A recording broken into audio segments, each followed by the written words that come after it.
Hello बच्चों, welcome back interview classes. कैसे हैं आप लोग? मजे में एकदम। तो मेरा नाम है नाजिम बेग और आज मैं लेकर आऊँ बच्चे लोग आपके लिए चैप्टर 6 क्लास 10 ट्राइंगल है, उसके ऊपर बेस्ड केस स्टडी। जी हाँ चलो, आज से हम केस स्टडी की सीरीज स्टार्ट करेंगे और बहुत अच्छी केस स्टडी करने वाले हैं बच्चा लोग। तो आज की पहली केस स्टडी करते हैं बच्चा। कह रहा है Tania is very intelligent in maths. Tania नाम की कोई लेडी है जो मैथ्स में बहुत इंटेलिजेंट है। अच्छी बात है। आगे कहा गया she always try to relate the concept of maths in daily life. वो हमेशा ट्राई करती है डेली लाइफ में मैथ्स के कॉन्सेप्ट लगाने के लिए। बच्चा पहले बात समझिए, केस स्टडी में हमेशा कुछ स्टेटमेंट्स की मीनिंग नहीं होती है। मीनिंग्स मेरा मतलब है कि हमारे क्वेश्चन के लिए वो इन्फॉर्मेटिव नहीं है। जैसे कि यहाँ की शुरुआत की तुलना में यहाँ तक कोई भी इंफॉर्मेशन यहाँ से गेन नहीं हुई। ठीक है, अच्छा याद रखें। तो जो गेन ना होने वाली लाइंस हैं उनको हम रीड नहीं करेंगे या लाइटली रीड कर छोड़ेंगे बच्चा। ठीक है, आगे she plans one day she plans to cross a river and want to know how far it is to the other side. कह रहा है एक दिन उन्होंने रिवर क्रॉस करने की ठानी और उसके मेजरमेंट करने की ठानी। ठीक है बच्चा, want to know how far it is to the other side, कितनी लंबी चौड़ाई या कितनी डिस्टेंस पर है बेटा दूसरी साइड से। she takes measurement on her side of river, फिर उसने अपनी तरफ से रिवर का मेजरमेंट किया और एक डायग्राम तैयार कर दिया। Make the drawing as shown, उसके बाद ड्राइंग बना दी। चल क्या है ड्राइंग देख लेते हैं। ड्राइंग में हिसाब से बेटा ये रिवर है, ये फ्लो है इसका वाटर का, और ये ड्राइंग है। ए बी 60 फीट का, BC 50 फीट का, CE 40 का, CD पता नहीं। बच्चे एक बात याद रखें, इन्होंने कर्व टाइप दिया है, लेकिन अगर ये एंगल 90 का है, अगर ये एंगल 90 का है, क्योंकि इन्हें सिंबल 90 का दिया है, तो ये लाइन स्ट्रेट रही होगी। ठीक है, ये बस फंसाने के लिए कर्व दिया गया है और आपकी नॉलेज चेक कर रहे हैं कि अगर 90 का एंगल है तो स्ट्रेट लाइन रही होगी। क्या मेरी बात यहां तक समझ पाए? जी सर समझ पाए। तो स्टार्ट करते हैं पहला क्वेश्चन केस स्टडी का। क्या कहता है, which similarity criteria is used in solving the above problem.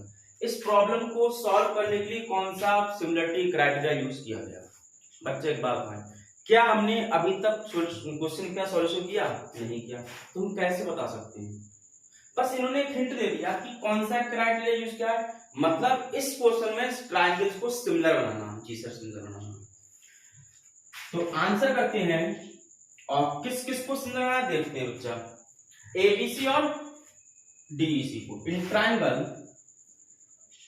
ABC and triangle DBC, triangle DBC। ठीक है बच्चा, फॉन्ट आज का छोटा रहने वाला है क्योंकि केस स्टडी बच्चा बहुत स्पेस की दिक्कत रहती है।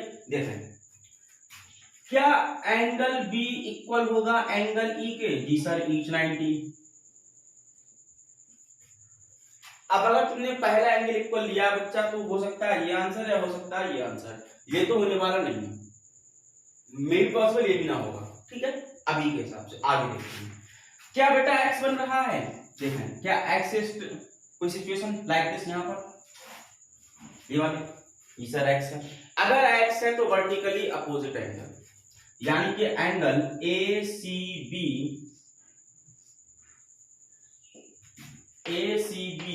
Equal angle CED, sorry ACB equal DCE, angle DCE vertically opposite angle. क्या मेरी बात समझ पाए? जी सर समझ पाए। क्या दो उस एंगल इक्वल मिल गए? हाँ सर। तो by double A triangle similar हो जाते हैं। Then by double A triangle ABC similar triangle DEC। ABC triangle, यहां DEC लगाया बेटा, very sorry. ABC triangle DEC के सिमिलर। आई बात समझ? तो किससे हुए बेटा? By double A. तो पहले क्वेश्चन में आंसर बाय डबल ए। ठीक है अच्छा, समझ आया? नेक्स्ट प्रॉब्लम करते हैं, नोट करिए। नेक्स्ट प्रॉब्लम स्टूडेंट्स देखें, क्या कहा है, कंसीडर द फॉलोइंग स्टेटमेंट। इन दो स्टेटमेंट कंसीडर करना है। हमसे बोला गया एंगल ACB इक्वल है DCE के, वो स्टेटमेंट बनना है। चेक करते हैं, ACB मतलब ये वाला एंगल, DCE मतलब इस वाले CD, sorry C D E, sorry A C B D C के इक्वल, ए सी बी ये वाला एंगल डी सी ई के इक्वल, इस वाले एंगल के ए सी बी डी सी के इक्वल, बिल्कुल परफेक्ट है सर, वर्टिकली अपोजिट एंगल, मतलब S1 तो होने वाला है सही। अब S2 का देखते हैं, बी ए सी मतलब ये वाला एंगल किसके ऊपर, सी डी के, सी डी ई के ऊपर, मतलब इनके हिसाब से ये वाला एंगल इसके ऊपर होगा। देखना अच्छा, इसको देखना है, क्या ट्रायंगल सिमिलर है, बिल्कुल सर सिमिलर है, अभी सिमिलर किए थे। अगर ट्रायंगल सिमिलर है तो करस्पॉन्डिंग एंगल्स इक्वल होंगे, मतलब ये 90 के इक्वल है, ये वर्टिकली इक्वल है, तो ये दोनों आपस में इक्वल होंगे। आया बात समझ में, जी समझ में, मतलब स्टेटमेंट दोनों सही है, यानी कि S1 and S2 both are correct, तो फर्स्ट ऑप्शन। बात समझे, ठीक, नोट करें, नेक्स्ट क्वेश्चन करते हैं। नेक्स्ट प्रॉब्लम बच्चा क्या बोला गया है, कंसीडर S3 एक स्टेटमेंट है जो कि AB upon DE CA upon CD के इक्वल है, S4 BC upon CE AB upon DE के इक्वल है, S5 CA upon DA DE upon AB के इक्वल है। तो हमसे बोला गया है कौन सा स्टेटमेंट सही है। बच्चा कौन सा सही है वो तो बात की बात है, सबसे पहले ये देखें कि रेशियो के बारे में बात कर रहे हैं, तो क्यों ना पहले हम रेशियो इक्वल कर लें। अब रेशियो इक्वल कैसे होंगे, देखो रेशियो कैसे इक्वल होंगे, क्या ट्रायंगल सिमिलर है, हाँ सर सिमिलर दिए ट्रायंगल, अगर सिमिलर है तो सिमिलरिटी लगा रहे हैं बच्चा, जो ट्रायंगल सिमिलर है उसको बाहर ले लो, यानी कि ए बी और सी सिमिलर आया था डी ई सी। देखा बच्चा कैसे लिखते हैं रेशियो, 90 के सामने हाइपोटेन्यूज इसका और हाइपोटेन्यूज इसका, यानी कि सी ए अपॉन सी डी, सी ए और सी डी, क्लियर है बेटा। सी ए को ए सी डी कहा जा सकता है, याद रखें। अब इसकी हाइट और इसकी height BC upon C D, BC upon C D equal AB upon DE, base base ले लिया, मेरी बात समझ पाए। बस यही लाइन अगर लिखना है बच्चा तो स्टेटमेंट हो पाएंगे, अदरवाइज गलत हो जाएगा। कैसे करा मैंने, हाइपोटेन्यूज ले लिए एक साथ, हाइट ले लिए एक साथ, बेस ले लिए बेटा, ठीक है जी सर, ठीक है। देखना ध्यान से, अब लाना है AB upon DE CA upon CD के, AB upon DE CA upon CD के, क्या आपस में इक्वल है जी, हाँ सर बिल्कुल इक्वल है, मतलब स्टेटमेंट 3 है सही। बात समझ पाए, BC upon CD, BC upon C किसके इक्वल, AB अपॉन DE के, AB अपॉन DE, मतलब ये भी सही है बच्चा। स्टेटमेंट 4 भी सही है, यानी कि S3 और S4 ये सही हो सकता है। आगे देखते हैं, CA अपॉन DA, CA के साथ तो CD है बेटा, DA तो कहीं पर नहीं है, मतलब स्टेटमेंट 5 है गलत। या स्टेटमेंट 5 गलत है तो S3 और S4 सही है, तो ऑप्शन नंबर 3, क्योंकि S3 and S4 are correct. आई बात समझ, ये सर समझे, नोट करें, अगला क्वेश्चन। नेक्स्ट क्वेश्चन स्टूडेंट्स क्या कहा गया, देखें what is distance x across the river, x distance क्या है, तो DE निकालना बच्चा मुझे, DE तो x है मेरा, ठीक है। तो x डिस्टेंस फाइंड करना है, देख पा रहे हो x का, तो बताएं कैसे करना। क्या ट्रायंगल सिमिलर है, जी सर सिमिलर है। अगर ट्रायंगल सिमिलर है तो क्या रेशियो इक्वल होती है साइड्स की, हाँ सर। तो इसका बेस और इसका बेस, यानी कि DE और AB इक्वल BC और CE के कर लें सर, यही क्यों लिए, ये क्यों नहीं लिए, बच्चे की वैल्यू नहीं पता मुझे, इनकी मुझे वैल्यू पता है, 3 वैल्यूज पता होगी, एक अननोन हो जाएगा। कैसे, DE अपॉन AB इक्वल, देखो पहले DE लिया बच्चा तो पहले CE लेना होगा, CE अपॉन BC। बात समझे, देखा DE कितना है, DE मेरे पास है बच्चा x और AB मेरे पास है 60 का, CE मेरे पास है 40 का, BC मेरे पास है 50 का। देखो 0 से 0 कैंसिल हो गया, 64 जा 240 अपॉन 5, देखो 64 जा 240 अपॉन 5, 5 8 4 जा 24 अच्छा 85 8 जा 48, यानी कि x हमारा 48 फीट का। मेरी बात समझ पाए, x हमारा 48 आया समझ? बहुत आसान है बच्चा, नोट करें। नेक्स्ट क्वेश्चन करते हैं। लास्ट क्वेश्चन है बच्चा केस स्टडी का, बहुत अच्छा सा क्वेश्चन है। क्या कहा गया है? What is approximate length of AD? कह रहे हैं एडी की अप्रोक्सीमेट लेंथ क्या है, मतलब एग्जैक्ट नहीं भी आती तब भी चलेगा, उन्होंने अप्रोक्सीमेट बोल दिया। अच्छा देखा है, एडी को निकालने का कोई डायरेक्ट मेथड नहीं है सर। क्या तुम एसी फाइंड कर सकते हो और सीडी फाइंड कर लो, फिर दोनों को ऐड कर लो? हाँ ऐसा हो सकता है सर। एसी कैसे फाइंड करें? देखें, क्या ये ट्रायंगल 90 का है एंगल? जी सर 90। तो ये जो ट्रायंगल है ये वाला राइट ट्रायंगल है। देखना, in right triangle ABC using Pythagoras theorem, right triangle ABC में पाइथागोरस यूज कर रहा हूं बच्चा मैं। क्या होती है? बेस का स्क्वायर प्लस परपेंडिकुलर का स्क्वायर इक्वल हाइपोटेन्यूज का स्क्वायर। हमें पेपर नहीं देना सब्जेक्टिव, सिर्फ एमसीक्यू, तुम डायरेक्ट कर रहे हैं बच्चा। कैसे कर रहे हैं? यानी कि 60 का स्क्वायर प्लस 50 का स्क्वायर इक्वल एसी का स्क्वायर। जी सर 3600 और 2500, 3600 हो गया जो 2500 हो गया बच्चा, एसी का स्क्वायर।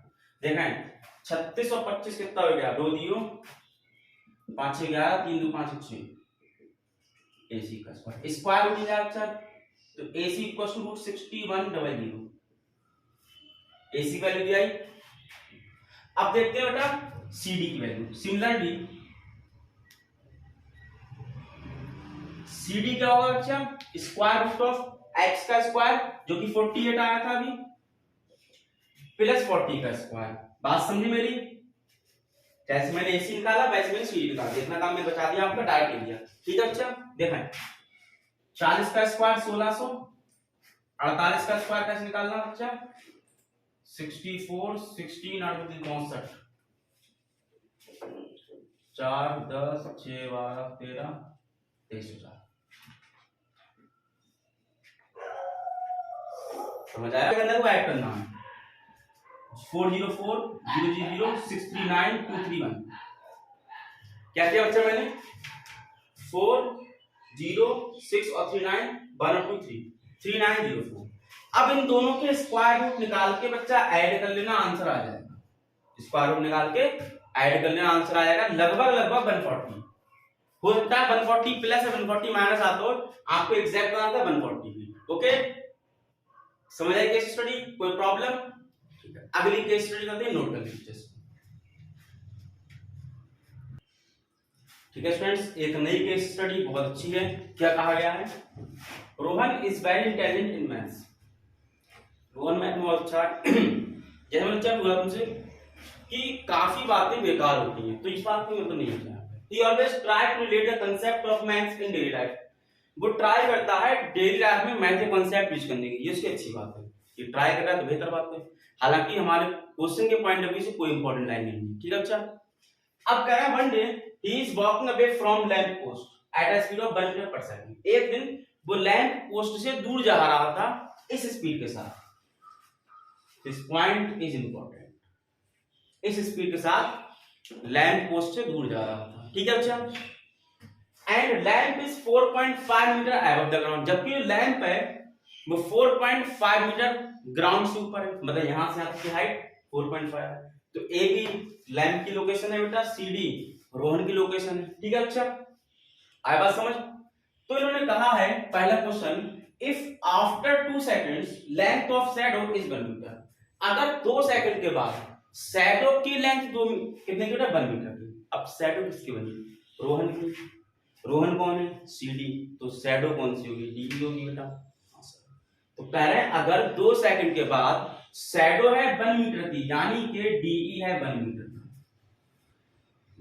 आफ्टर 2 सेकंड्स, तो कह रहे हैं कि रोहन की हाइट करती है। What is the height of Rohan? कैसे करें बच्चा, बताएं मुझे थोड़ा सा। देखो सीडी निकालना है, ए बी के बने, ये बी के बने। चलो सिमिलरिटी थिंक करते हैं, थोड़ी सी सिमिलरिटी के बारे में सोच लेते हैं। हम लोग सिमिलर बनाने की कोशिश करते हैं। देखें सॉल्यूशन में triangle A B E and triangle C D, किसमें? इन ट्राइंगल। ए बी और सी डी में जरा बाहर निकालो तो बच्चा, A B E and C D E. क्या बच्चा एंगल बी और एंगल डी 90 का होगा? सर ये कहां से लिया, कुछ तो दिया नहीं बेटा। हमेशा याद रखो हम लोग ग्राउंड पर परपेंडिकुलर खड़े होते हैं, कोई भी चीज लगाई जाती है पोल वगैरह या लैंप पोस्ट को भी परपेंडिकुलर होता है, जी सर होता है। लॉजिक वाली बात है बेटा, कॉमन सेंस वाली बात है। तो एंगल बी इक्वल होगा एंगल डी के ईच 90। अगर बेटा ये सब्जेक्टिव पेपर होता तो हमको बताना पड़ता कि क्यों लिया है 90। अब तो एमसीक्यू टाइप है तो कोई दिक्कत नहीं है। दूसरा बहुत चीज कहानी, क्या एंगल ई इक्वल है? हाँ सर बिल्कुल इक्वल है। क्यों? टू ई कॉमन है, तो angle equal angle E common. ठीक है अच्छा, बात समझ पाए? तो by double A triangle A B E similar है ट्राइंगल सी डी के। By double A triangle similar है। अब अगर ट्राइंगल सिमिलर है तो उनके साइड्स के रेशियो का प्रोपोर्शनल, सॉरी साइड्स के रेशियो इक्वल होंगे। हाँ सर होंगे, लिखते हैं जरा। यानी कि ए बी जो था वो सी डी के रेशियो के साथ आ गई, हाइट हाइट के साथ। बेस जो था बेस के साथ होगा, बीई डीई के साथ। और हाइपोटेन्यूज जो था एई वो सीई के साथ होगा। ठीक है अच्छा, बात समझ आई? तो मुझे ए भी पता है, हाँ सर पता है, डीई पता है, डीई भी पता है, सीडी वो निकालना है। अगर मैं बीई पता कर लूं तो इस रिलेशन से मेरा काम हो जाएगा और इसको लिखने की कोई जरूरत नहीं। मेरा काम क्या है बेटा? सीडी निकालना, तो मुझे बीई पता होना चाहिए। एक बात समझे, बीई जो था वो दो का सम था, किसका? बीडी और डीई का। डीई आपको पता है, बस बीडी निकालना आपका काम है। बीडी वो डिस्टेंस है जो 1 मीटर पर सेकंड की स्पीड से चली गई है बच्चा और 2 सेकंड तक चली है। क्या कह रहा है? Is walking away from lamp post at a speed of 1 metre per second. उसने लैंप पोस्ट से चलना स्टार्ट करा 1 मीटर पर सेकंड की स्पीड से, और कितने समय तक चला? 2 सेकंड तक चला। तो distance equals to speed into time, जो फिजिक्स का फॉर्मूला है उससे स्टार्ट करते हैं। स्पीड कितनी है 1 की और टाइम कितना है 2 सेकंड का, डिस्टेंस हो गया बेटा 2 मीटर। मेरी बात समझ पाए? ये डिस्टेंस कितनी बच्चा? 2 मीटर की। ये डिस्टेंस है कौन सी? वो यहां से यहां आके खड़ा हुआ, यहां से यहां आके खड़ा हुआ, यानी कि बीडी आ गया 2 मीटर का। सर बीडी से फायदा क्या हुआ? अब बच्चों देखो क्या फायदा हुआ। क्या बीई जो था वो डीई प्लस बीडी का सम होगा? हाँ सर। क्या हम बीई को 3 कह सकते हैं? देखें 2 + 1 3। डीई कितना हमारा बेटा 1 का है, ए बी कितना 4.5 का है, और सी डी हमें फाइंड करना। क्रॉस मल्टीप्लाई कर लें, 1 की यहां मल्टीप्लाई और सी डी इधर चला जाएगा और 3 डिवाइड में जाएगा। कैसे देखें? यहां दिखाई पड़ गया, तो 4.5/3 इक्वल्स टू सी डी। इधर चला गया, वो इधर आएगा। समझ आया? बस इतना पॉइंट इंपॉर्टेंट था बच्चा। ठीक है, 3 से डिवाइड कर लिया, 15 टाइम आता 1.5 के साथ, तो सी डी आया 1.5 मीटर। 1.5 मीटर कोई नहीं है, सब सेंटीमीटर में। तो बता भैया 1.5 मीटर कितने सेंटीमीटर के equal? Sir 1.5 metre will be equal 150 centimetre. हाँ बच्चा बिल्कुल 150 सेंटीमीटर। समझ आ रहा है बच्चा? कोई प्रॉब्लम किसी को? नोट कर। ठीक बच्चा, नेक्स्ट क्वेश्चन क्या बोला गया है? What is the minimum time after which his shadow will become larger than his original height? बहुत अच्छा क्वेश्चन है। कह रहा है तो मिनिमम टाइम फाइंड करो जिसके बाद उसकी शैडो उसकी हाइट से बड़ी होने वाली है।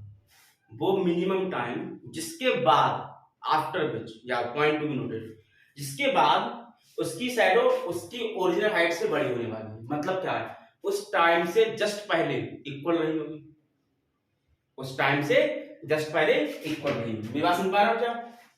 सॉल्यूशन करना है। एट दैट पॉइंट, किस पॉइंट पर? जस्ट पहले वाले पॉइंट पर उसकी हाइट शैडो के इक्वल रही होगी। हाइट है सी डी, शैडो है डी, इक्वल रही होगी। अब बच्चा ना तो ये 2 है, याद रहे, ना ये 1 है। अब नया क्वेश्चन तो नई चीज होगी बच्चा। उसकी हाइट हमेशा सेम रहने वाली है। जी हाँ सेम रहने वाली है। कितनी थी 1.5 i, मतलब 1.5। क्या मेरी इतनी बात समझे? हाँ सर समझे। हमसे बोला क्या सी डी इक्वल डी हो गया। जो पॉइंट, बस यही पॉइंट बचा समझ जाएगा, बाकी तो मजाक है क्वेश्चन। हाँ ये पॉइंट समझ में आया। अब कह रहे हैं तो वो टाइम फाइंड करना जिसके बाद उसकी एक्चुअल हाइट से शैडो बड़ी होने वाली है।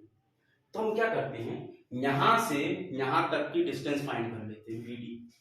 सही है। यहां से यहां तक की जो स्पीड थी पता है, डिस्टेंस और स्पीड को यूज कर टाइम निकाल लेंगे। तो हमारा मेन क्वेश्चन है ना bd फाइंड करने का। मेरी बात समझ पाए? क्या बोला मैंने कि मैं यहां से यहां तक की डिस्टेंस फाइंड कर देता हूं, ये डिस्टेंस और ये स्पीड से यूज करके हम टाइम निकालते हैं। थोड़ा सा बेटा कॉन्सेप्चुअल हो जाए। बेस स्टडी के बेटा 3 से 4 क्वेश्चन बहुत आसान होते हैं, 1 या 2 क्वेश्चन टफ रहता है। ठीक है, देखें ध्यान से। तो हमने पढ़ा बेटा अभी कि एबी जो था और सीडी के साथ, बीई जो था डीई के साथ आपस में इक्वल होगा। करस्पॉन्डिंग साइड्स के रेशियो इक्वल आते हैं अगर ट्रायंगल सिमिलर है। हाँ सर आते हैं। क्या एबी तुम्हें पता है 4.5 का, सीडी पता है बेटा 1.5 का, बीई पता है, बीई नहीं पता है हमें, बीडी प्लस डीई पता है। मतलब बीई को बीडी प्लस डीई कह सकते हैं। हाँ सर कह सकते हैं, अपॉन डीई। डीई कितना देखो 1.5 का, तो ये कट गया, क्या बचा 4.5 इक्वल बीडी कितना बेटा निकालना है और डीई कितना 1.5 का। देखो 1.5 माइनस में आया था, 4.5 से 1.5 गया, बचा 3 मीटर। यानी कि बीडी वो डिस्टेंस है 3 मीटर जिस डिस्टेंस को इस स्पीड से चलेंगे। तो time equals to what, distance upon speed. Distance कितनी चले 3 मीटर की, नहीं तो स्पीड 1 मीटर की है बेटा, 1 मीटर पर सेकंड की। हाँ सर, अपॉन 1। अपॉन के 1 की कोई औकात नहीं है बच्चा, ठीक है, अपॉन के 1 की कोई औकात नहीं है। तो 3 सेकंड का टाइम है। क्वेश्चन समझ आया सर? बहुत मजा आ रहा है। नोट करें, नेक्स्ट क्वेश्चन करें। नेक्स्ट क्वेश्चन है बच्चा जो सेकंड्स में हो जाएगा, देखें कैसे। What is the distance of Rohan from pole. कह रहा है रोहन की डिस्टेंस पोल से कितनी। पोल क्या है, ए बी तो पोल है और रोहन कौन है, सी डी। तो रोहन की डिस्टेंस पोल से मतलब यहां से यहां की डिस्टेंस फाइंड करना। कब, एट दिस पॉइंट। किस पॉइंट पर, जिस पॉइंट के बाद उसकी शैडो उसकी ओरिजिनल हाइट से बड़ी होने वाली। क्या कहा, उस पॉइंट पर रोहन की पोल से डिस्टेंस क्या है, जिस पॉइंट पर उसकी शैडो से बड़ी होने वाली है। तो मतलब यहां तक बात कर रहे हैं। तो बीडी निकालना, अभी निकाला बच्चा, बीडी कितना आया 3 मीटर का, ध्यान दे 3 का तो आया था। बस खत्म क्वेश्चन, नोट कर ले। अगला question, what will be the length of his shadow. उसके शैडो की लेंथ क्या होगी। शैडो कौन सी बच्चा, डीई शैडो जो थी। हाँ सर, तो डीई की लेंथ अब बदल चुकी है इनके हिसाब से। तो कहना चाहिए शैडो की लेंथ क्या होगी कब, आफ्टर 4 सेकंड, 4 सेकंड के बाद। सर बात बताएं, शैडो तो डीई है, तो 4 सेकंड का डीई पर क्या फर्क पड़ा बच्चा। 4 सेकंड का जो इफेक्ट पड़ा है वो पड़ा है बीडी पर। बीडी वो डिस्टेंस है 1 मीटर पर सेकंड से ट्रैवल करेगी। अब कितने टाइम तक चल रहा है, 4 सेकंड तक। मतलब रोहन ने 4 सेकंड तक चलने के बाद कहीं खड़ा हुआ है, उसके बाद शैडो, मतलब बीडी बदल चुका होगा और निकालना डीई है। तो पहले बीडी निकाल लेते हैं इस बार। तो बीडी क्या होगा, डिस्टेंस है, स्पीड इनटू टाइम। स्पीड कितनी की बेटा 1 की, टाइम कितना 4 का, यानी कि 4 मीटर की बीडी होगी बेटा। हाँ सर, हमने क्या पढ़ा, AB अपॉन BC। देखो AB upon CD, BE upon DE के इक्वल पढ़ा बेटा अभी। हाँ sir, this upon this equal this upon this. आएगा समझ। देखें AB कितना है 4.5 का, CD कितना है 1.5 का, BE कितना नहीं पता, तो हम इसको BD प्लस DE कह सकते हैं। BE प्लस DE कह सकते हैं। और DE कितना है निकालना। अच्छा देखें ये कितना कट गया, 3 बार कट गया, 3 इक्वल्स टू BD कितना आया था 4 का, प्लस DE अपॉन DE। देखो बात समझ में आ गई। DE मल्टीप्लाई में आ गया 3DE हो गया, एक बार 4 प्लस DE, प्लस का DE इधर माइनस में आ जाएगा। हाँ सर, तो 1 DE 3 में से माइनस कर रहे हैं यानी कि 2DE बचा इक्वल 4, 2 2 जा 4, यानी कि DE हमारे पास आया 2 मीटर का, यानी कि अब उसकी साइड होगी 2 मीटर की। मेरी बात समझ पाए बच्चा? जी हाँ समझ पाए। ठीक है बच्चा, DE 2 मीटर का आया तो कौन सा ऑप्शन सही है? ऑप्शन नंबर 1 आया समझ। नोट करो, नेक्स्ट क्वेश्चन करते हैं।